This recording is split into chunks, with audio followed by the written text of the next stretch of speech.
Mbak Irin tahu kenapa dipanggil Bu Rini ke sini? Tahu. Mbak Irin tahu apa yang diperbuat Mbak Irin? Tahu. Apa? Ketika teman sudah piket, aku mengotorinya lagi. Apakah tindakan yang Mbak Irin lakukan itu sudah sesuai dengan kesepakatan kelas kita? Belum. Mbak Irin tahu ya kesepakatan kelas kita harus menjaga kebersihan. Terus ketika Mbak Irin tahu apa yang Mbak Irin lakukan itu salah, apa yang akan Mbak Irin lakukan? Memperbaiki lagi. Memperbaiki diri. Terus apa lagi? Kepada teman yang piket bagaimana? Minta maaf. Minta maaf kepada teman yang piket ya. Jadi di sini Bu Rini tidak akan menyalahkan Mbak Irin karena Mbak Irin sudah menyadari kesalahan Mbak Irin. Yang Mbak Irin lakukan hanya hari ini Bu Rini minta maaf kepada teman-teman yang piket kemarin yang sudah Mbak Irin buat marah, buat jengkel. Mbak Irin minta maaf pada mereka dan minta tolong besok lagi tidak diulangi. Karena apa? Karena tempat yang nyaman itu akan membuat kita merasa senang belajar di sana ya. Karena Mbak Irin sudah menyadari kesalahan Mbak Irin, sekarang Mbak Irin boleh beristirahat kembali. Selamat pagi Mbak Sofi. Mbak Sofi tahu nggak kenapa Bu Rini manggil Mbak Sofi ke sini? Tahu. Kenapa? Karena tadi membuli Mbak Gisa. Mbak Sofi membuli Mbak Gisa. Mbak Sofi tahu nggak apa yang dilakukan Mbak Sofi itu tidak sesuai dengan keyakinan di kelas kita? Tahu. Dimana kita kan harus saling mengasihi dengan teman. Kalau Mbak Sofi membuli Mbak Gisa dengan sebutan yang bukan sebutannya itu, misalkan hal tersebut dilakukan pada Mbak Sofi dipanggil dengan yang bukan namanya Mbak Sofi, itu Mbak Sofi sakit hati tidak? Sakit hati. Nah itu sama yang dirasakan Mbak Gisa itu juga seperti itu. Mbak Gisa sakit hati karena dia diberi nama yang indah Kalista Rizky Ogisa oleh ibunya. Mbak Sofi panggil cenil ya dia marah ya. Terus setelah Mbak Sofi menyadari kesalahan Mbak Sofi, nanti Mbak Sofi akan bagaimana kepada Mbak Gisa? Saya akan meminta maaf. Ya, minta maaf ya sama teman ya, sama Mbak Gisa ya, karena dengan teman itu kita harus saling mengasihi, kita harus saling menyayangi supaya tidak ada permusuhan di kelas. Juga nanti pembelajaran akan nyaman kalau Mbak Sofi dengan teman itu rukun. Besok lagi kalau memanggil teman gunakan nama yang tidak menciptakan perpecahan di kelas ya. Karena Mbak Sofi sudah menyadari kesalahannya, Mbak Sofi ingin meminta maaf pada Mbak Gisa. Nanti setelah setelah pelajaran selesai, Mbak Sofi bisa minta maaf pada Mbak Gisa ya. Terima kasih Mbak Sofi. Kenalkan, nama saya Airin Putri Pertiwi, siswa kelas 6 dari SD Negeri Ngarum 3. Saya sangat senang sekali akan metode yang dilakukan Bu Rini karena mengajar saya bertanggung jawab. Terima kasih. Kenalkan, nama saya Sofi Nur Azizah, siswa kelas 9 SDN Ngarum 3. Saya sangat senang sekali dengan nasihat yang diberikan Bu Rini karena mengajarkan saya kasih sayang. Terima kasih.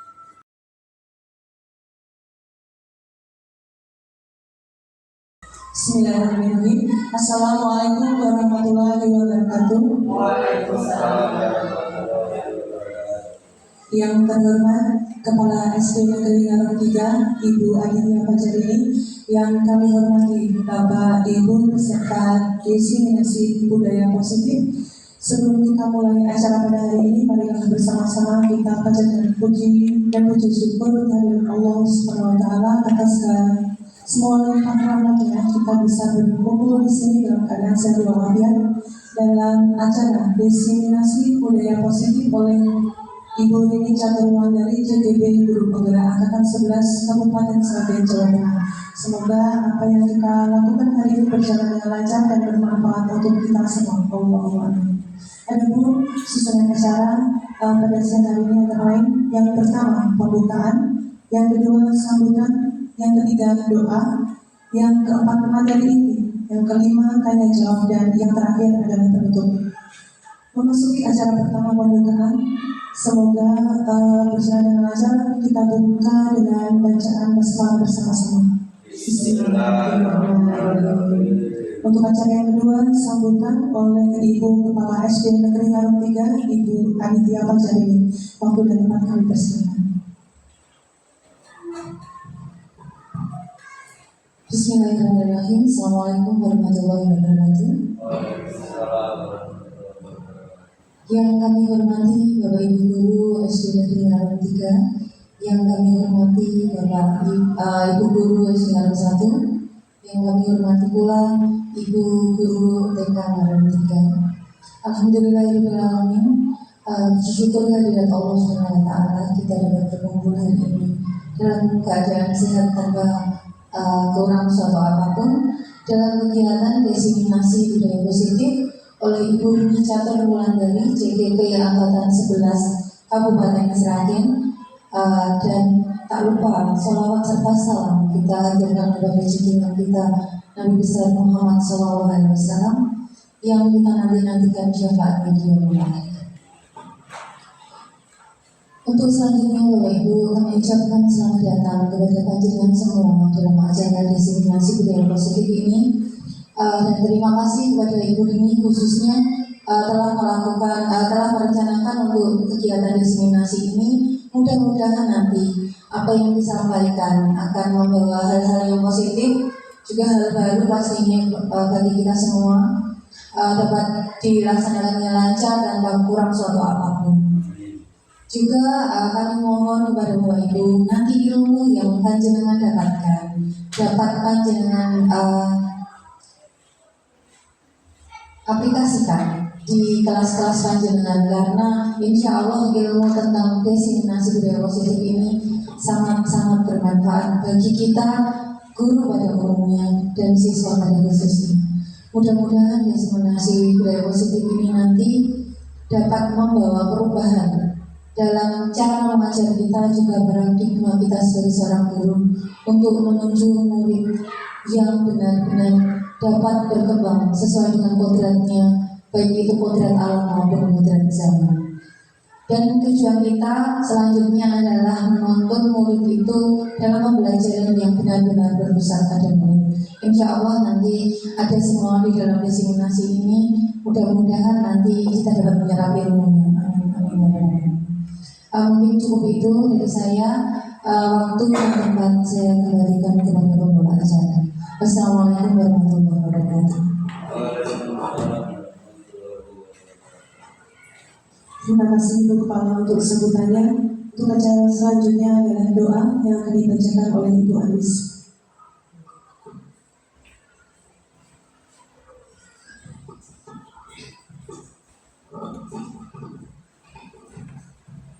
Sebelumnya untuk yang beragama Islam mengikuti ini. Bismillahirrahmanirrahim. Asbahna wa sallallahu alaihi wasallam Allahumma inni as'aluka bi nafi'an rizqan tayyiban wa amalan mutaqabbalan. Allahumma shalli ala Muhammad wa ala ali Muhammad.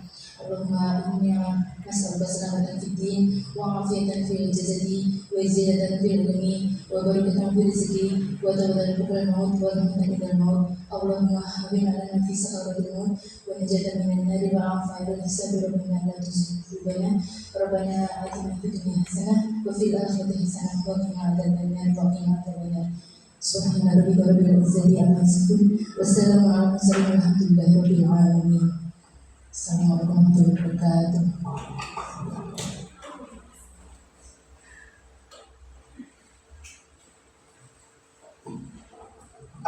Untuk acara selanjutnya adalah materi inti yang langsung akan disampaikan oleh Ibu Rini Caturwan dari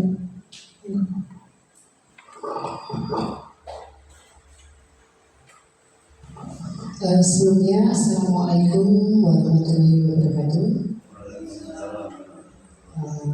Pertama-tama, marilah kita panjatkan puji syukur kehadirat Allah Subhanahu wa Ta'ala yang pada siang hari ini sudah memberikan kita nikmat sehat dan nikmat sempat sehingga pada siang hari ini kita dapat berkumpul di sini untuk bersama-sama kita belajar, kita mengembangkan ilmu untuk kemajuan pendidikan di sekolah kita masing-masing. Tak lupa saya mengucapkan terima kasih yang pertama kepada Ibu Tia selaku Kepala SD Negeri Ngarum 3 yang sudah memberikan kesempatan kepada saya untuk terus mengasah ilmu saya. Kemudian tak lupa juga saya ucapkan terima kasih pada rekan-rekan dari SD Negeri Ngarum 3, dari SD Negeri Ngarum 1 dan juga dari TK Negeri Ngarum 3 yang sudah meluangkan waktunya melonggarkan kegiatannya yang pada hari ini berkenan hadir di sini bersama-sama saya untuk belajar tentang budaya positif yang mungkin dapat kita terapkan di sekolah kita masing-masing atau bahkan di kelas kita masing-masing. Ini adalah materinya adalah menyebarkan pemahaman dan pengalaman penerapan budaya positif. Ya, ini mohon maaf saya nulisnya di SD Negeri Ngarum 3 karena instansi saya adalah di SD Negeri Ngarum 3. Nah, kebetulan di sini juga walaupun kita berbeda instansi, tapi kita masih dalam satu wilayah kelurahan ya. Jadi insya Allah nanti tidak jauh beda. Nah, yang akan kita tanyakan adalah apa dan bagaimana. Apa sih budaya positif itu? Apa sih maknanya? Apa contoh penerapan budaya positif itu? Ini nanti akan kita kupas tuntas di sini. Nah, di sini dapat kita lihat budaya positif itu bisa kita terapkan di sekolah. Nah, budaya positif di sekolah itu adalah nilai-nilai, keyakinan dan kebiasaan-kebiasaan yang kita terapkan di sekolah yang berpihak kepada murid agar murid itu dapat berkembang menjadi pribadi yang kritis, penuh hormat dan juga menjadi pribadi yang bertanggung jawab. Nah, konsep budaya positif itu ada 8. Yang pertama adalah perubahan paradigma. Yang kedua itu adalah disiplin positif. Yang ketiga itu adalah nilai-nilai kebajikan. Yang keempat, motivasi perilaku manusia. Yang kelima, keyakinan kelas. Yang keenam, kebutuhan dasar manusia. Yang ketujuh adalah posisi kontrol guru. Dan yang terakhir adalah segitiga restitusi. Nanti dari ke-8 konsep budaya positif ini akan kita kupas tuntas semuanya sehingga kita akan menjadi yang awalnya kita baru hanya tahu akan menjadi lebih tahu lagi. Yang pertama kita akan bahas adalah perubahan paradigma. Nah, di sini kita bisa melihat filosofi pendidikan menurut Ki Hajar Dewantoro. Yang pertama, semua anak itu terlahir dengan bakatnya masing-masing. Jadi semua anak itu memiliki keunikannya masing-masing. Anak yang kita lihat mungkin anak kayak kok lebih aktif dari teman-temannya, itu biasanya mereka memiliki keunikannya tersendiri. Yang kedua, tugas kita sebagai seorang guru itu adalah menuntun bakat yang sudah ada pada anak itu agar lebih tumbuh lagi, lebih berkembang lagi, agar anak tersebut dapat tumbuh menjadi anak yang berbahagia dan anak yang bersemangat. Yang ketiga, kita sebagai seorang guru itu kita ibaratnya adalah seorang petani. Nah, seorang petani, tugas kita seorang petani adalah menanam biji tanaman. Setelah kita tanam, kita rawat, kita beri pupuk, kita sirami. Demikian juga kita sebagai seorang guru terhadap murid kita juga seperti itu. Kemudian yang keempat, biarkan anak tumbuh sesuai dengan kodrat alam dan kodrat zamannya. Kita membiarkan mereka tumbuh sesuai dengan apa yang sudah ada pada diri mereka sendiri. Kemudian yang terakhir, pembelajaran yang kita lakukan itu diharapkan itu pembelajaran yang berpihak pada murid. Nah, kalau yang dulu kan berpusat pada guru, sekarang diharapkan pembelajaran itu berpihak kepada murid kita. Jadi kita yang mengikuti kemana sih murid kita itu akan bermuara. Perubahan paradigma itu untuk membentuk sebuah budaya positif, itu sekolah itu perlu menyediakan lingkungan yang positif, lingkungan yang aman, lingkungan yang nyaman bagi mereka. Itu agar mereka itu dapat berpikir, bertindak, menciptakan sesuatu itu dengan penuh kemerdekaan. Jadi mereka bebas mengekspresikan apa yang ada pada diri mereka. Mereka dilatih juga untuk menjadi pribadi yang mandiri, pribadi yang bertanggung jawab, tetapi masih dalam kontrol kita. Nah, dalam hal ini kontrol seorang guru ketika menghadapi murid. Nah, di sini ada teori kontrol menurut Dr. William Glasser. Yang pertama itu guru mengontrol murid, itu sudah kita lakukan ya. Terus kritik dan membuat orang merasa bersalah itu dapat menguatkan karakter. Yang ketiga, semua penguatan positif efektif dan bermanfaat. Kemudian yang keempat, orang dewasa itu memiliki hak untuk memaksa. Nah, kita akan sisi mengubah paradigma stimulus respon ke pendekatan teori kontrol. Yang stimulus responnya realitas atau kebutuhan kita sama menurut stimulus respon. Padahal menurut teori kontrol realitas atau kebutuhan kita itu berbeda-beda. Setiap orang tentu kebutuhannya berbeda-beda. Kemudian yang kedua, stimulus responnya adalah semua orang melihat hal itu sama, hal yang kita lihat itu sama. Sedangkan menurut teori kontrol, setiap orang memiliki gambaran atau pandangan yang berbeda-beda. Tidak mungkin pandangan saya dengan Bu Yunita itu sama, pasti berbeda. Kemudian yang ketiga, kita mencoba mengubah orang agar berpandangan sama dengan kita. Itu menurut stimulus respon. Kemudian menurut teori kontrol, kita berusaha memahami pandangan orang lain tentang dunia. Kita memahami pandangan orang lain, ya. Kemudian selanjutnya stimulus respon selanjutnya, perilaku buruk dilihat sebagai suatu kesalahan. Kita melihat perilaku buruk itu adalah salah. Kemudian menurut teori kontrol, semua perilaku, entah itu perilaku baik atau perilaku buruk, itu pasti memiliki tujuan. Kemudian yang selanjutnya menurut stimulus respon, orang lain itu bisa mengontrol saya.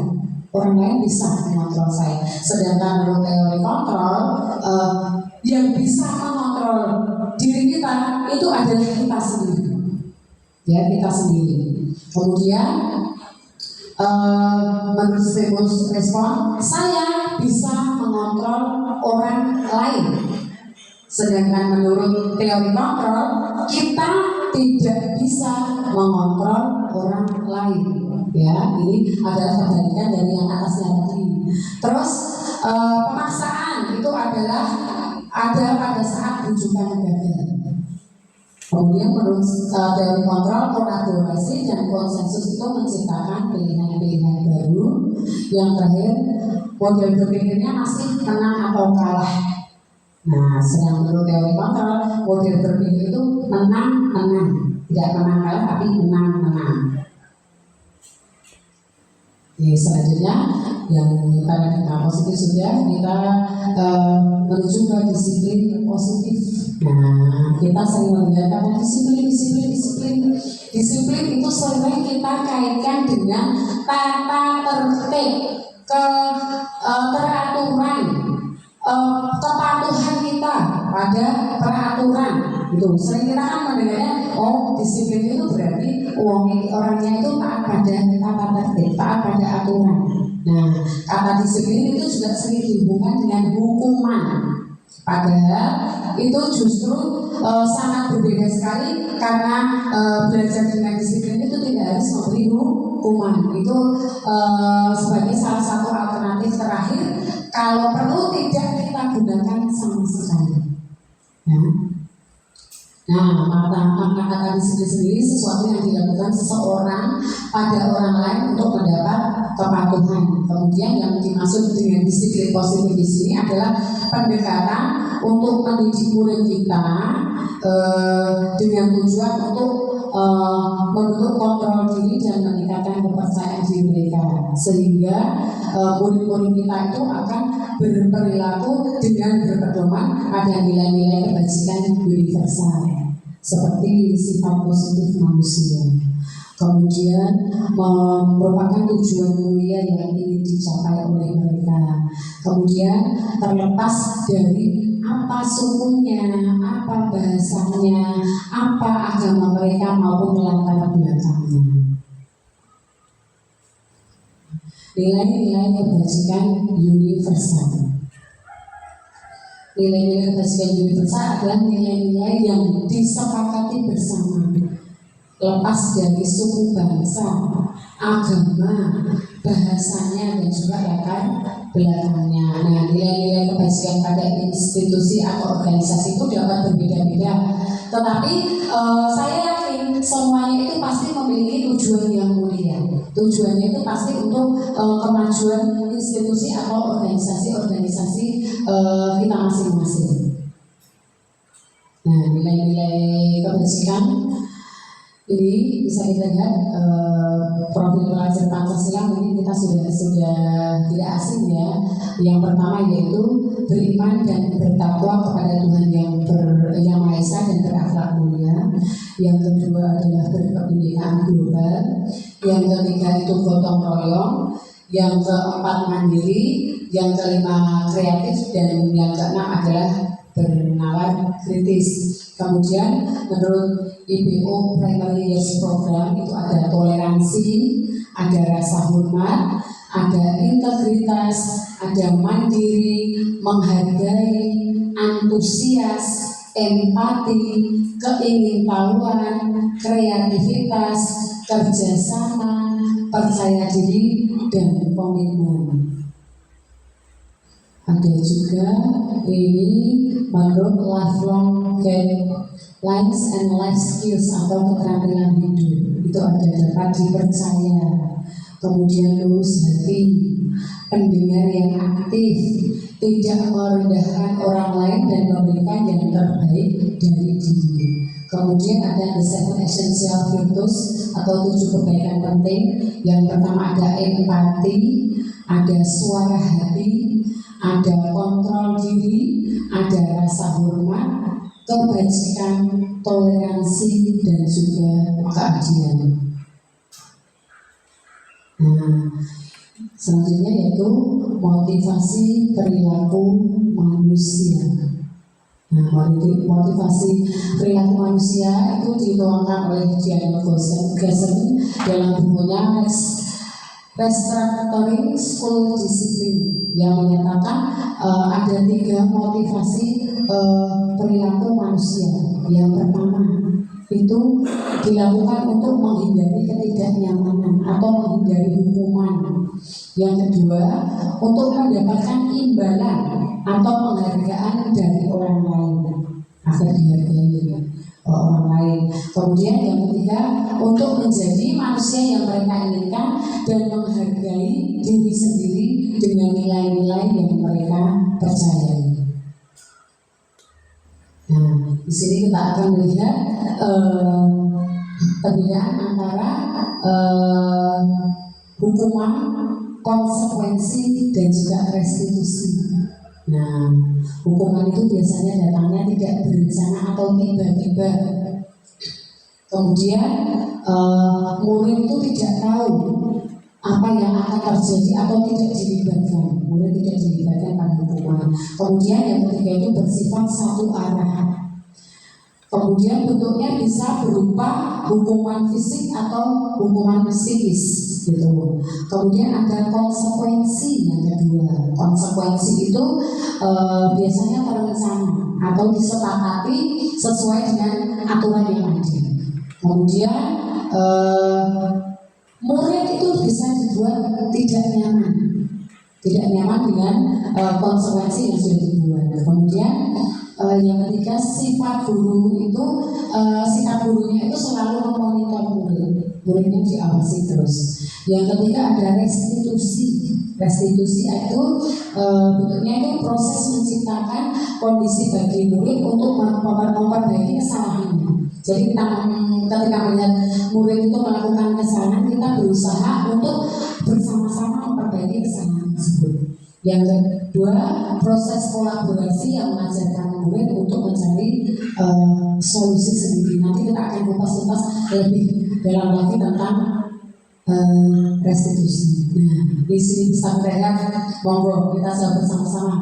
Menurut jenengan yang pertama, mencatat 100 kali dalam buku kalimat saya tidak akan terlambat lagi 100 kali itu adalah hukuman atau konsekuensi?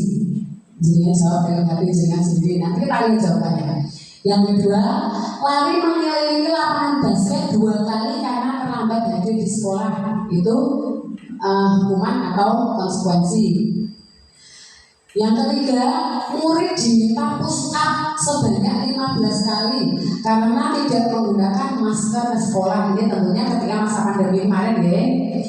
Yang keempat, menggantikan kertas tugas teman yang dicoret-coret, itu hukuman atau konsekuensi. Kemudian membersihkan tumpahan air di meja karena tersinggung saat belajar, itu hukuman atau konsekuensi. Yang selanjutnya, meminta murid tidak mengenakan sepatu seharian di sekolah karena tidak menggunakan sepatu warna hitam. Kemudian lari mengelilingi lapangan basket 2 kali karena terlambat 10 menit untuk mengikuti pelajaran besok. Sudah ketemu jawabannya di hati panjenengan masing-masing. Nah, kita akan lihat apakah jawaban panjenengan itu sesuai atau tidak dengan jawaban yang ada di depan. Bisa kita lihat nih, kalau kita menyuruh anak itu menulis sekian kata, itu termasuk hukuman.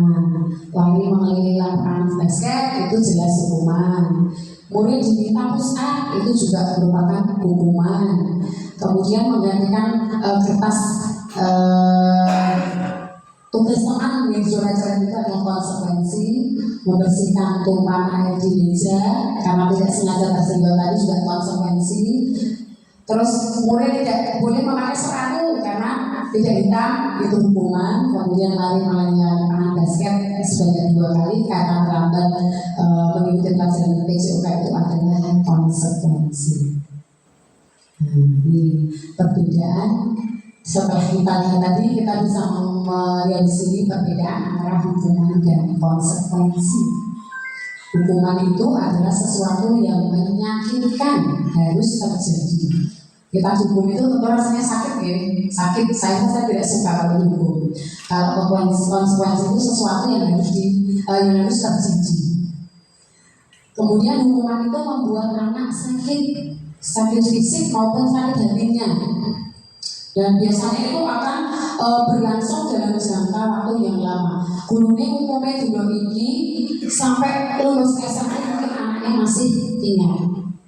Kemudian konsekuensi itu membuat anak merasa tidak nyaman dalam jangka waktu yang pendek. Kalau konsekuensi kan hanya nanti setelah selesai lupa. Kalau hukuman tadi kan dalam jangka waktu yang lama. Kemudian hukuman itu anak membenci kedisiplinan. Anak itu benci dengan kedisiplinan. Kemudian kalau konsekuensi itu anak menghargai disiplin. Kalau hukuman itu sifatnya biasanya berupa paksaan, dipaksa. Kalau konsekuensi itu ada stimulus dan ada tanggapan. Kemudian hukuman itu mendorong anak untuk menyakiti dirinya sendiri. Nah, kalau konsekuensi itu mendorong anak untuk agar dia itu mampu menyesuaikan diri. Kemudian hukuman itu konsep dirinya buruk, merasa dirinya buruk. Kalau konsekuensi itu konsep dirinya baik. Kemudian kalau hukuman itu anak belajar untuk menyembunyikan kesalahan. Anak biasanya berusaha menyembunyikan kesalahan itu mereka akan berlanjut sampai kebohongan. Kalau konsekuensi itu anak belajar mematuhi peraturan. Yang selanjutnya hukuman itu membuat merasa marah, merasa bersalah, merasa dipermalukan, merasa tidak dihargai. Kalau konsekuensi itu membuat merasa kehilangan hak, membuat tidak nyaman, dan juga diasingkan dalam waktu yang sementara. Penghargaan, dihukum oleh penghargaan itu menurut Alvin itu merupakan penghargaan itu juga suatu hukuman di mana penghargaan itu juga bersifat mengontrol orang lain dan juga membuat orang lain itu hanya mau bertindak ketika kita memberi penghargaan saja. Dan saat tidak ada penghargaan, maka orang tersebut menjadi kurang aktif dalam melaksanakan tanggung jawabnya. Nah, dalam di sini bisa dikatakan bahwa penghargaan itu menghukum atau bahkan dihukum oleh penghargaan, ya. Tetapi penghargaan itu berbeda. Ketika penghargaan itu diberikan ketika kita mengikuti sebuah perlombaan. Nah, itu tidak termasuk hukuman, ya. Kalau misalkan kita kan sering agar anak kita rajin masuk ke sekolah nanti kita beri hadiah, itu sebenarnya tidak boleh. Karena anak itu mau rajin ke sekolah itu karena mendapat hadiah itu tadi, itu bukan karma, ya. Kecuali kalau misalkan ada kompetisi di kelas. Ini ada kompetisi itu dapat hadiah itu boleh. Tapi kalau jenengan memberikan penghargaan ketika agar anak mau rajin masuk sekolah itu tidak boleh. Dihukum oleh penghargaan itu pengaruhnya bisa jangka pendek dan jangka panjang. Kemudian penghargaannya tidak efektif, kemudian penghargaannya itu dapat merusak hukuman, kemudian menurunkan kualitas, kemudian mematikan kreativitas, dan juga penghargaan itu bersifat menghukum. Jadi anak ketika mendapat penghargaan dia akan antusias, tapi ketika tidak ada penghargaannya dia akan melempem. Nah, seperti ini. Yang selanjutnya yaitu keyakinan kelas. Nah, mengapa sih keyakinan kelas bukan peraturan kelas? Kita sekarang banyak keyakinan kelas. Nah, keyakinan kelas itu adalah seperangkat nilai dan prinsip yang disepakati bersama oleh guru dan juga siswa di kelas kita untuk memandu perilaku dan juga interaksi di dalam kelas. Tuh. Kemudian pembentukan keyakinan kelas itu yang pertama bersifat abstrak, kemudian berupa pernyataan universal. Jadi kita sudah tidak boleh menggunakan kata dilarang, tidak boleh. Itu bukan itu namanya peraturan, bukan keyakinan. Kemudian dibuat dalam pernyataan yang bersifat positif. Misalkan dilarang membuang sampah di kelas, itu bisa kita ganti. Bersih itu rapi, bersih itu indah, itu boleh.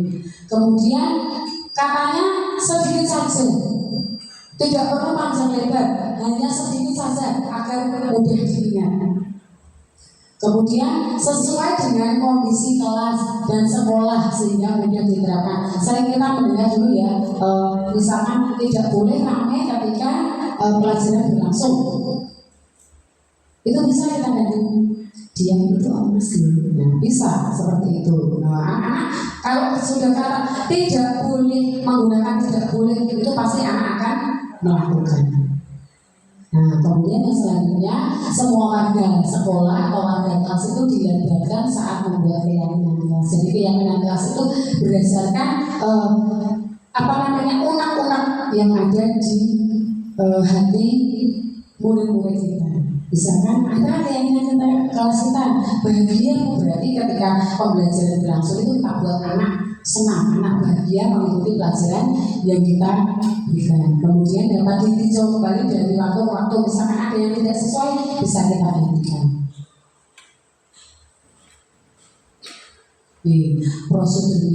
Prosedur pembentukan keyakinan kelas yang pertama itu mempersilahkan murid di kelas kita untuk bercurah tentang peraturan yang perlu disepakati dalam kelas. Kita tanyakan pada mereka apa saja yang mau mereka tulis, kita tawarkan kepada mereka. Yang kedua itu mencatat semua masukan dari murid, di mana semua anggota kelas itu boleh dan bisa melihat hasil curah pendapat. Yang ketiga yaitu menyusun keyakinan kelas sesuai dengan prosedur pembentukan keyakinan kelas. Kemudian menggantinya menjadi kalimat-kalimat positif, kalimat negatifnya diubah menjadi kalimat positif. Yang selanjutnya meninjau kembali daftar curah pendapat yang sudah dicatat. Nah, kegiatan ini juga merupakan pendalaman pemahaman bentuk peraturan menjadi keyakinan kelas. Kemudian ditinjau kembali keyakinan kelas tersebut secara bersama-sama. Kemudian setelah keyakinan selesai dibuat, guru dan murid menyetujuinya, disetujui supaya lebih afdol lagi ditandatangani satu kelas.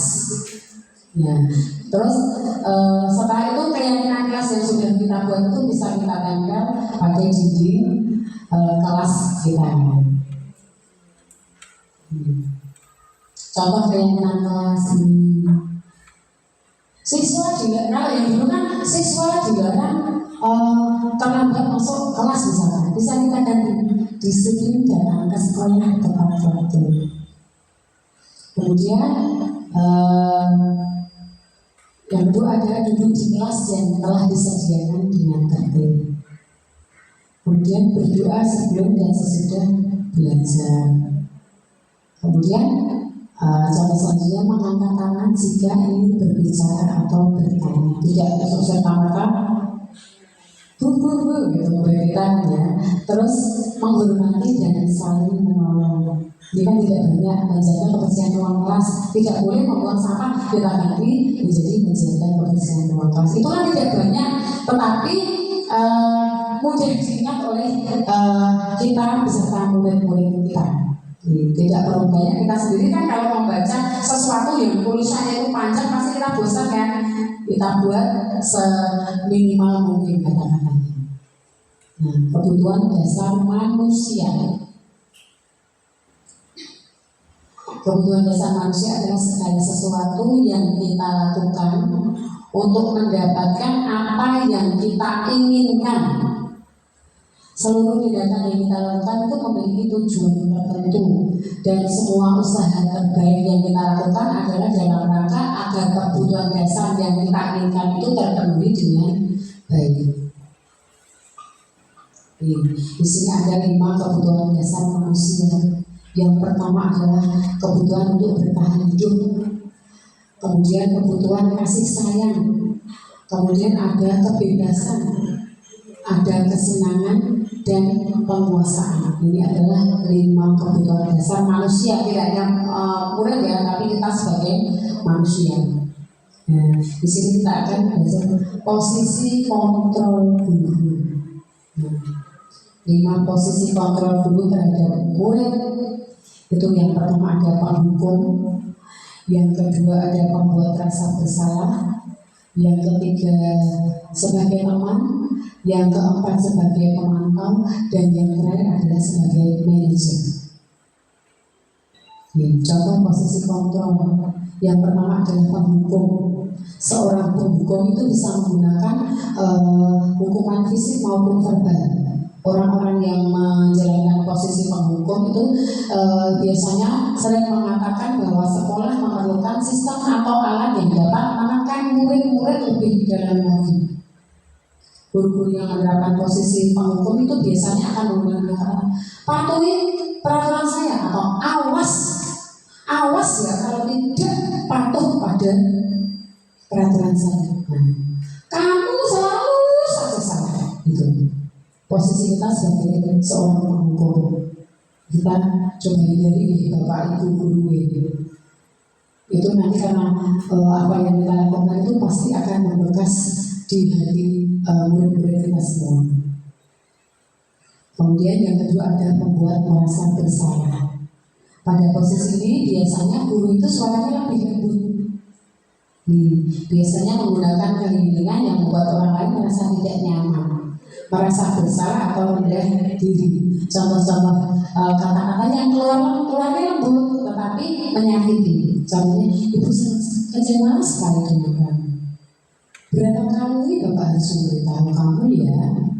Itu lebih lembut, tapi membuat anak merasa bersalah. Yang ketiga sebagai teman. Nah, pada posisi ini guru itu tidak menyakiti murid, akan tetapi dia akan berupaya mengontrol murid melalui persuasi. Posisi teman pada guru itu bisa negatif maupun positif. Positif di sini berupa hubungan baik yang terjalin antara guru dan murid. Guru di posisi teman itu menggunakan hubungan baik dan humor untuk mempengaruhi seseorang. Biasanya mereka akan berkata, ayo bantulah demi bapak loh. Atau ayo ingat tidak bantuan bapak selama ini. Terus dibilang bapak loh setiap hari. Nah ini contoh posisi kontrol guru sebagai teman. Selanjutnya posisi kontrol guru sebagai pemantau. Itu biasanya ada suaranya datar, bahasa tubuhnya formal. Peraturannya apa? Nah, apa yang telah kamu lakukan? Itu contoh kalimatnya seperti itu. Yang terakhir adalah sebagai manajer. Nah, manajer adalah posisi di mana guru berbuat sesuatu itu bersama dengan murid. Murid dipersilahkan untuk mempertanggungjawabkan perilakunya, mendukung murid agar dapat menemukan solusi atas permasalahannya sendiri. Biasanya kata-katanya itu tidak menghakimi murid, tapi bersama-sama diselesaikan. Misalnya, apa sih yang menjadi keyakinan kelas kita? Apa kamu meyakini hal tersebut? Atau kalau kamu meyakininya, kamu mau tidak memperbaikinya? Ini posisi seorang guru sebagai manajer. Nah, posisi yang diharapkan sebagai seorang guru itu ada di sini. Posisi kita sebagai seorang manajer. Jadi kita ketika murid melakukan kesalahan itu tidak serta-merta kita hakimi. Nah, kita lihat. Ini saya contohnya saya sendiri sebagai murid ya. Posisi kontrol guru kita di mana? Ini kamu ini bagaimana ya? Kamu tuh sudah berjanji tidak terlambat lagi. Kamu kenapa ya senang sekali mengecewakan ibu? Ibu benar-benar merasa kecewa. Nah, ini posisi kontrolnya sebagai apa? Silakan seperti tadi dijawab di hati panjenengan masing-masing. Yang selanjutnya, Rini ayolah. Kemarin kamu sudah berjanji ke bapak, bukan kenapa terlambat lagi? Ya sudah tidak apa-apa, duduk dulu. Nanti Pak Guru bantu. Kamu ini. Nah, terus terlambat lagi, pasti terlambat lagi, selalu datang terlambat. Kapan sih bisa datang tepat waktu? Nah, ini sebagai apa? Ya, jadi kamu terlambat. Kira-kira bagaimana kamu akan memperbaiki masalah ini?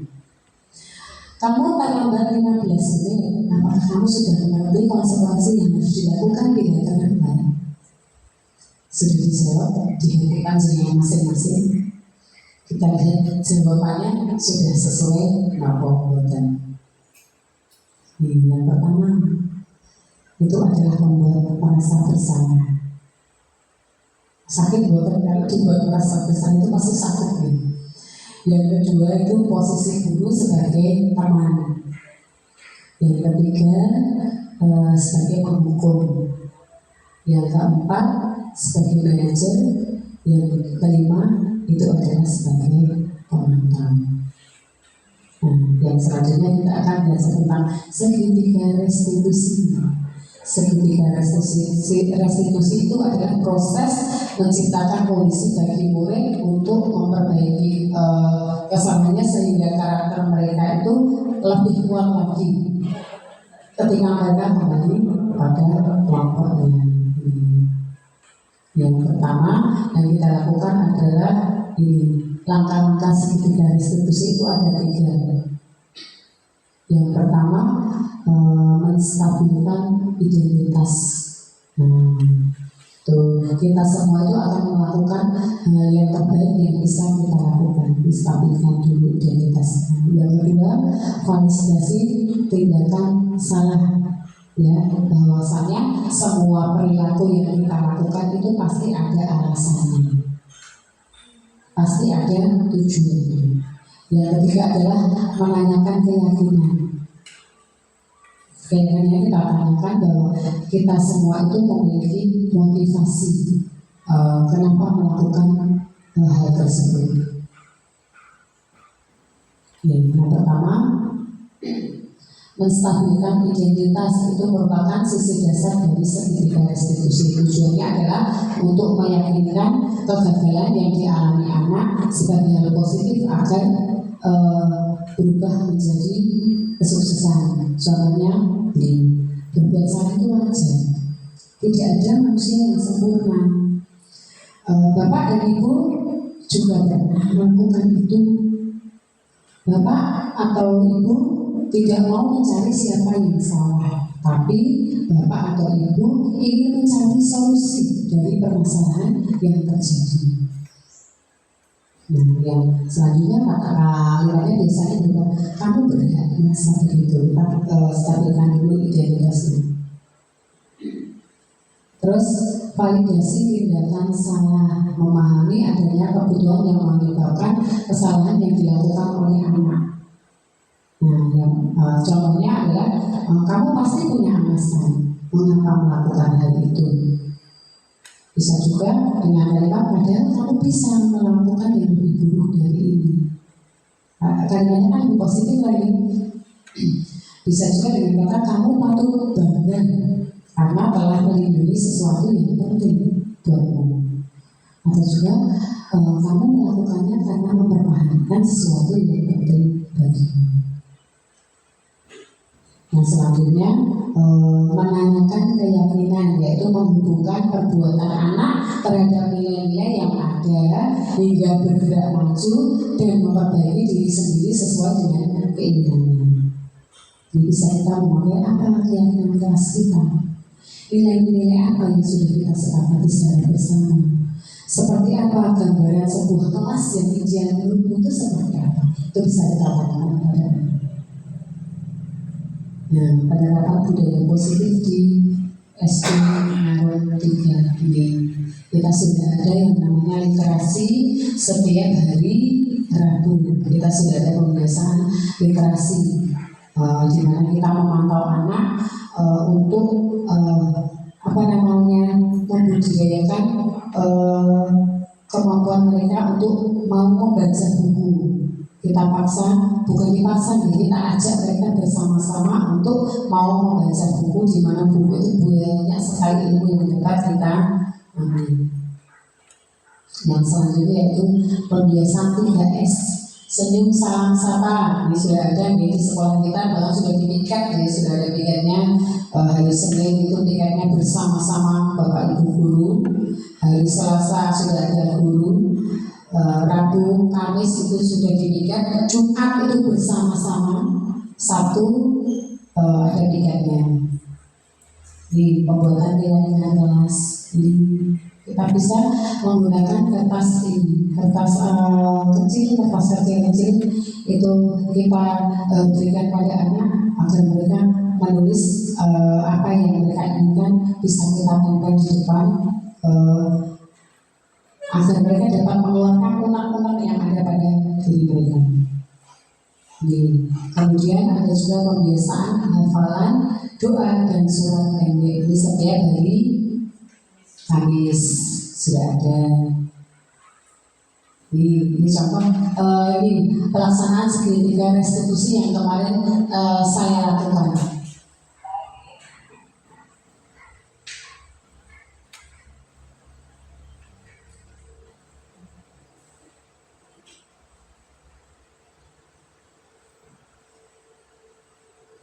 di mana di sini itu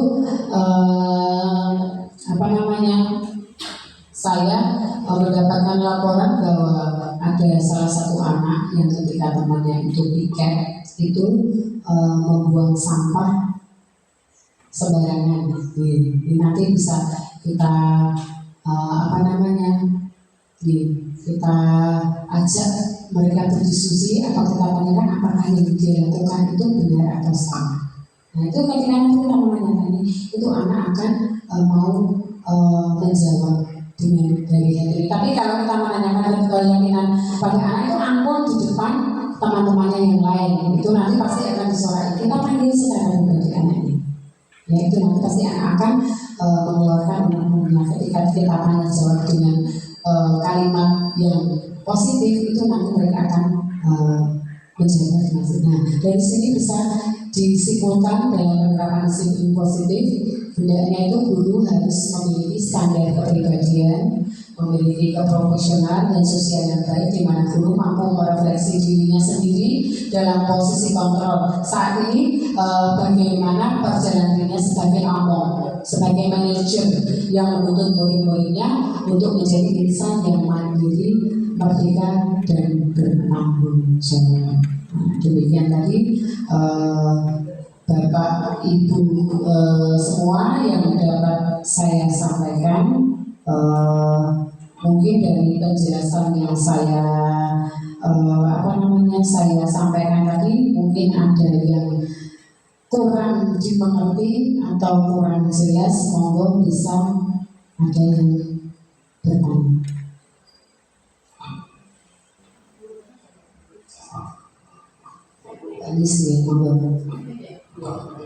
Terima kasih kesempatan untuk bertanya ini.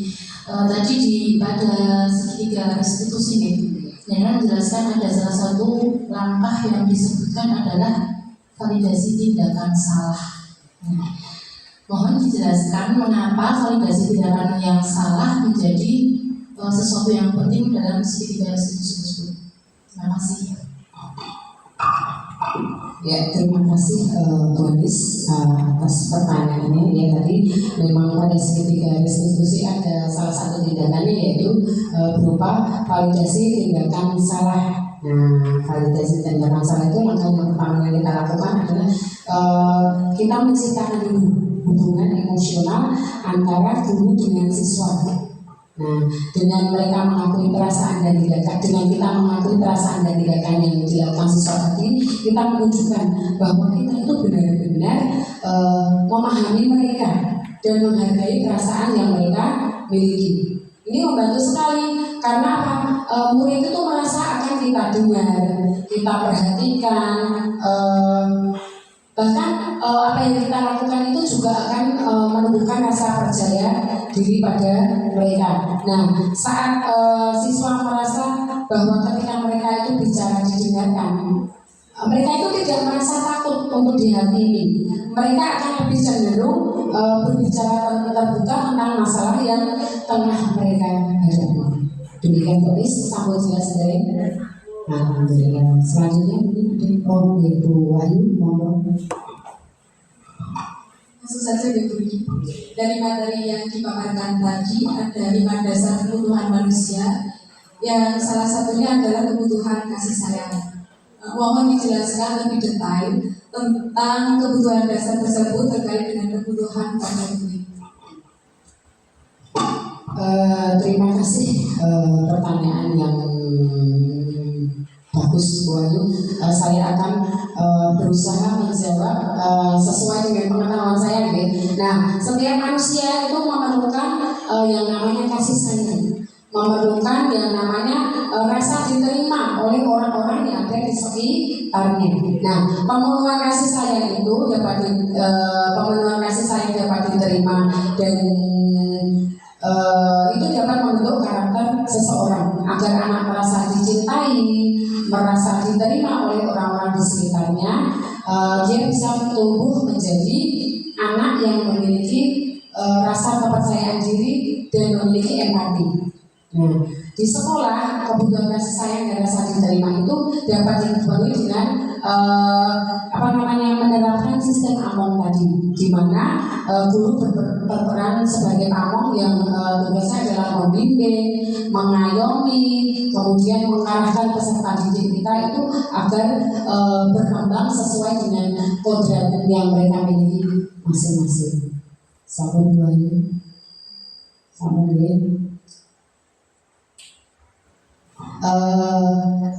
Demikian Bapak Ibu guru yang sudah kita pelajari, kita belajar bersama-sama, bukan kita pelajari, kita belajar bersama-sama pada hari ini bahwasannya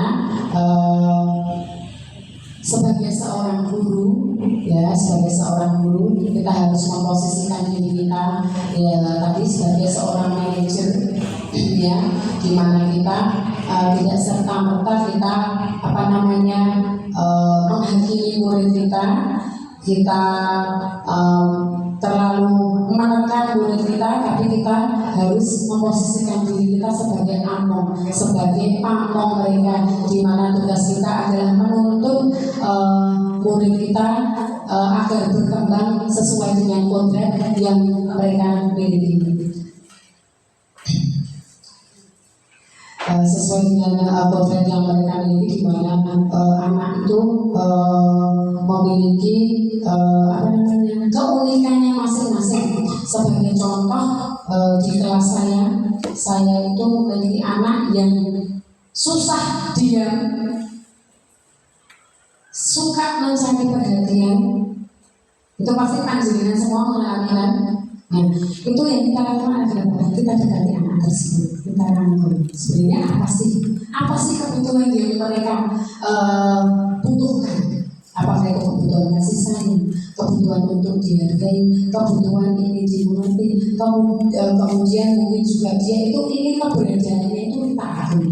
Kita sebagai guru kita benar-benar harus peka terhadap siswa-siswa yang ada di kelas kita.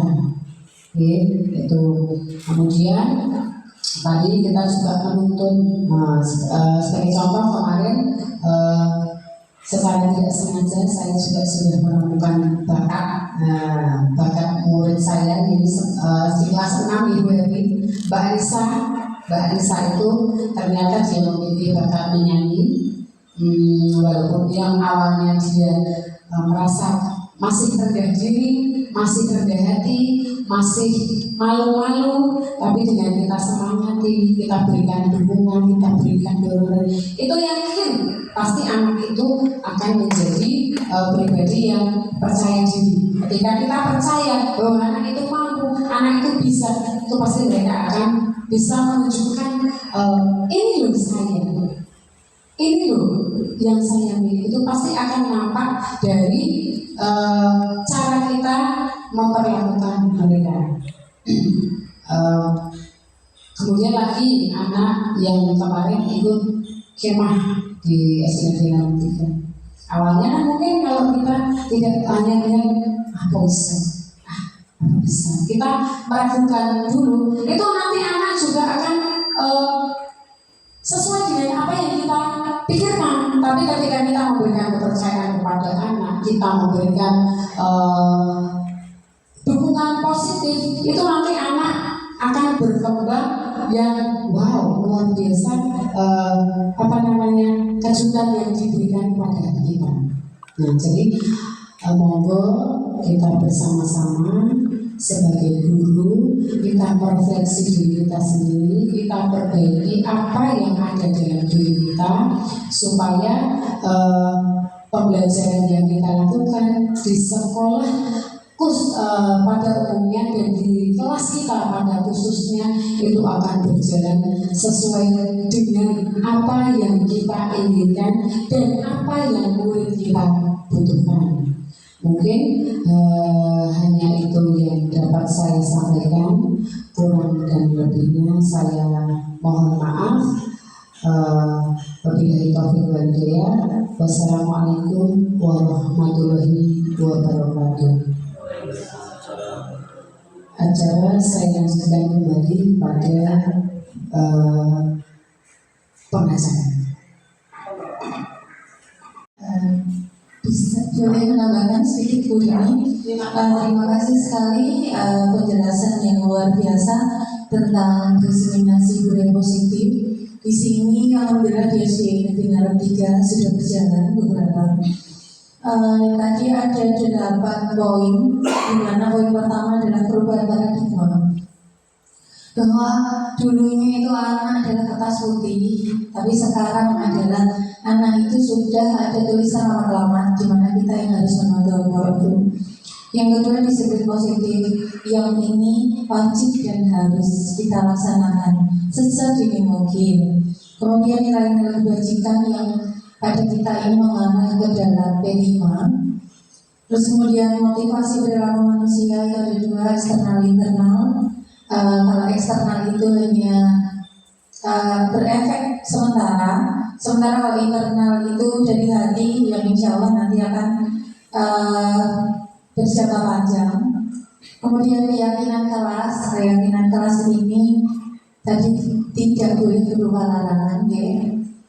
Ini juga dibutuhkan dalam setiap kelas. Kemudian kebutuhan dasar manusia yang apabila salah satu dari kebutuhan itu tidak terpenuhi akan menimbulkan permasalahan.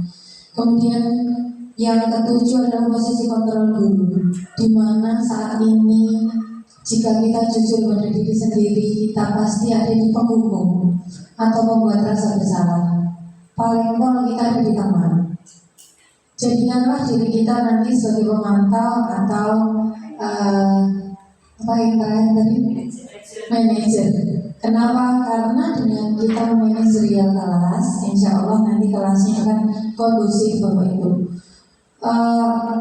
Fokus atau titik dari suatu kelas adalah gurunya. Terus kemudian yang terakhir ini yang paling penting, yaitu segitiga restitusi, di mana kita sering menggunakan hukuman atau hadiah sebagai iming-iming anak-anak untuk melakukan sesuatu atau menghentikan suatu perlakuan yang di luar peraturan. Tapi dengan restitusi kita memberikan ke anak itu, kamu jadi ada masalah apa? Kenapa kok terjadi masalah itu? Dan kira-kira harus melakukan apa? Jadi anak itu diajarkan menyadari, memberi solusi. Itu ya Bapak Ibu. Jadi kita itu sekarang tidak boleh memberikan hukuman secara fisik, itu pun dilarang karena termasuk bullying ya. Bully dari guru secara verbal pun dilarang. Terus kemudian kita harus menggunakan segitiga restitusi. Dan hal tersebut tadi sudah dijelaskan dengan gamblang oleh Bu Rini. Mudah-mudahan nanti setelah diseminasi ini kita dapat memperdalam lagi apa yang telah disampaikan Bu Rini dan dapat kita terapkan di dalam kelas kita masing-masing. Terima kasih banyak. Aplaus untuk Bu Rini. Assalamualaikum warahmatullahi wabarakatuh.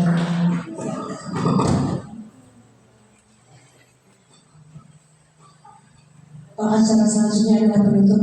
Bapak Ibu, alhamdulillah kita sudah sampai di penghujung acara. Semoga apa yang materi sudah disampaikan oleh Bu Rini tadi berkaitan dengan disiplin positif dapat kita pahami dengan lebih baik, lebih jelas, dan bisa kita aplikasikan baik pada diri kita pribadi maupun dalam lingkungan belajar bersama peserta didik. Kurang lebihnya saya sebagai pembawa acara mohon maaf apabila ada kesalahan maupun kekurangan. Saya tutup. Sekian. Wassalamualaikum warahmatullahi wabarakatuh.